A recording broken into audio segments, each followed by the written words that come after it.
పెళ్ళైనా పండగైనా వేడుక ఏదైనా పట్టు చీరల ప్రత్యేక వేదిక వారాహి సిల్క్స్.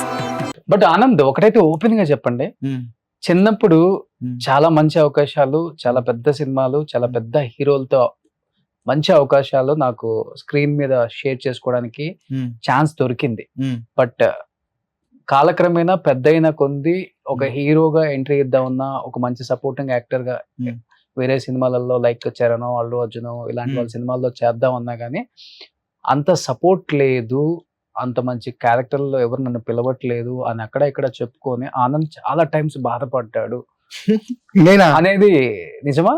చిచ్చి అంటే నేను అసలు ఆ యాంగిలే ఆలోచించాను. నేను ఫస్ట్ ఆఫ్ ఆల్ వాళ్ళ గురించి నేను ఎందుకు ఆలోచిస్తాను? ఇట్ ఈస్ అసలు అంటే వాళ్ళందరూ దేర్ ఆల్ వాళ్ళు నీకు రాలేదు నేను చెప్పేది. నాకు రాలేదని నేను ఎప్పుడు ఎందుకు బాధపడతాను? నాకు వస్తున్నాయి కదా. నేను కొన్ని చేయట్లేదు. అండ్ ఫస్ట్ అయితే అసలు ఒకటి అవ్వాలి నాకు. నేను ఒకటి నమ్మా, ఒక సినిమాని నమ్మా, అరే దీంతో నేను అసలు ఇండస్ట్రీలోకి డెబ్యూ ఇవ్వాలి.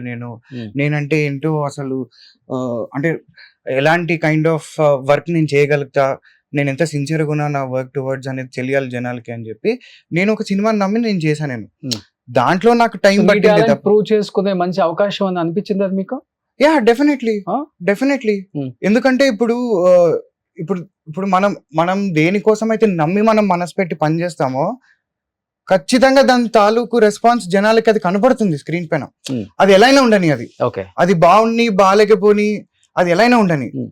బట్ అరే వీడు దీనికి కష్టపడ్డాడు రా, వీడైతే కష్టపడ్డాడు రా వీడు అనేది ఖచ్చితంగా తెలుస్తుంది. అది దాంట్లో నువ్వు మోసం చేయలేవు. దాంట్లో సినిమా బాగుండడం బాగుండకపోవడం సెకండరీ, బట్ నువ్వేం చేసావు దానికోసం, అది మంచిగా రావడానికి నువ్వేం చేసావు అనేది వెరీ వెరీ క్రిటికల్. అక్కడ నీ డెడికేషన్, అక్కడ నీ సిన్సియారిటీ, అక్కడ నీ థాట్ ప్రాసెస్ ఏంటి అనేది తెలుస్తుంది. సో నాకేంటి అంటే ఇప్పుడు చూడు అనుకోవచ్చు చాలా మంది, అరే వీడు అవును డెఫినెట్ గా ఇప్పుడు ఇదే ఒపీనియన్ ఉంటుంది చాలా మందికి, అరే చిన్నప్పుడు చాలా మంచి సినిమాలు చేశాడు, ఇప్పుడు ఏంటి లేట్ అయిందంటే. నాకేం టెన్షన్ ఏం లేదు. నేను చేస్తా. నేను 20-30 నేను చేయకపోవచ్చు, 5-6 చేసుకుంటా. నాకేం ప్రాబ్లం లేదు నాకు యాక్చువల్ గా. అంటే స్టార్టింగ్ లో కొంచెం ఉండేదేమో, అంటే రావట్లేదని అప్పట్లో స్టార్టింగ్ లో ఉండేదేమో ఉంటుంది. అంటే అది స్టార్టింగ్ ఫేజ్ లో ఏంటంటే అందరికీ ఉంటుంది ఆ స్టార్టింగ్ ఫేజ్ లో, అరే ఏమైపోతుంది అని. బట్ నీకు కొంచెం ఒక ఏజ్ వచ్చిన తర్వాత, ఎస్పెషలీ కొన్ని మిరాక్యులస్ ఇన్సిడెంట్స్ జరిగిన తర్వాత జీవితంలో పక్కా క్లారిటీ వస్తుంది అనమాట. ఓకే అది కాదు, అవన్నీ కాదు, మనం చేయాల్సింది మనం చేద్దాం, ఇవన్నీ వేస్ట్, ఇవన్నీ ఉత్తరే మాట్లాడుకుని వేస్ట్ అవన్నీ. సో నా పర్పస్ ఏంటి? నా పర్పస్ నేను ఎంటర్టైన్ చేయడం. అది నేను చేస్తా, ఎట్లో అట్లా చేస్తాను.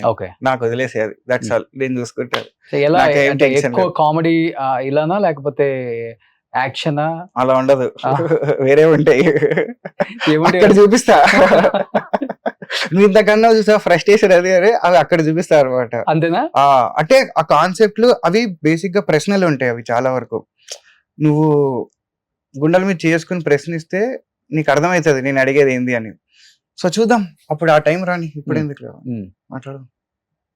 సో అట్లానే ఉంటది అనమాట. అట్లానే ఉంటది, అవన్నీ ఉండాలి కూడా. అంటే అవే నిజాలు, ఓపెన్ ఫ్యాక్ట్స్ అవి.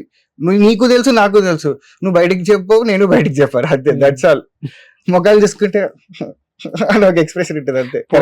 ఇప్పుడు నేను ఆర్టిస్ట్ కాదు కాబట్టి నేను ఓపెన్ గా చెప్పుకోలేకపోయినా ఏం కాదు, చెప్పాలి ఇండస్ట్రీకి.